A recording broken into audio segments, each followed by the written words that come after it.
Hello friends, thumbnail చూసారు కదా. 20+ real save చేసుకుని ఇన్ఫర్మేషన్ అయితే నేను తీసుకొచ్చాను అనమాట. సో రీసెంట్గా మేమైతే సమ్మర్ వెకేషన్కి మస్కెట్ టు ఇండియా అయితే ట్రావెల్ చేసాము. సో దానికైతే మేము సోహార్లో ఉంటున్నాం కదండి. సోహార్ నుంచి మస్కెట్కి వెళ్ళాలంటే 2.5 అవర్స్ పైనే పడుతుంది. సో ఎప్పుడు మేమైతే క్యాబ్లోనే వెళ్ళేవాళ్ళం, ఎందుకంటే లగేజ్తో మళ్ళీ ప్రాబ్లం అయిపోతుందేమో అని చెప్పేసి. కానీ ఈసారి ఏంటంటే ఫ్రెండ్స్ సజెషన్తో మేమైతే హిమాచలాద్ బస్లో అయితే ట్రావెల్ చేసాం. రియలీ మీరు చెప్తే నమ్మరు, ఎంత స్టోరేజ్ స్పేస్ ఉందంటే నిజంగా చాలా అంటే చాలా బాగా అనిపించింది మంచిగా.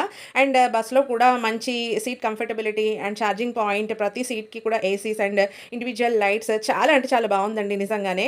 సో ఈసారి మీరు ట్రావెల్ చేయాలంటే ఖచ్చితంగా అయితే మీ ప్రతి ఏరియాకి మార్షల్ బసెస్ కూడా ఉంటాయి. ట్రావెల్ చేయొచ్చు. మీరు వెబ్‌సైట్‌లో అయినా, యాప్‌లో అయినా, లేదంటే బస్ స్టాప్‌లో అయినా మీరు టికెట్స్ బుక్ చేసుకోవచ్చుమాట. ఎప్పుడు మాకు ప్రతిసారి వెళ్ళేటప్పుడు 25 రియల్, వచ్చేటప్పుడు 25 రియల్ అయితే అయ్యేవి. కానీ మేమైతే 20+ రియల్ అయితే సేవ్ చేసుకున్నాం. మా ముగ్గురికి అయితే 10.500 పైసా అయితే అయింది. సో ఈసారి మీరు ట్రావెల్ చేస్తున్న, మీ ఫ్రెండ్స్ ఎవరైనా ట్రావెల్ చేస్తున్నా ఈ రీల్ అయితే సేవ్ చేసుకోండి. వాళ్ళకి ఫార్వర్డ్ చేయండి. 20+ రియల్ సేవ్ చేసుకోండి. More updates follow.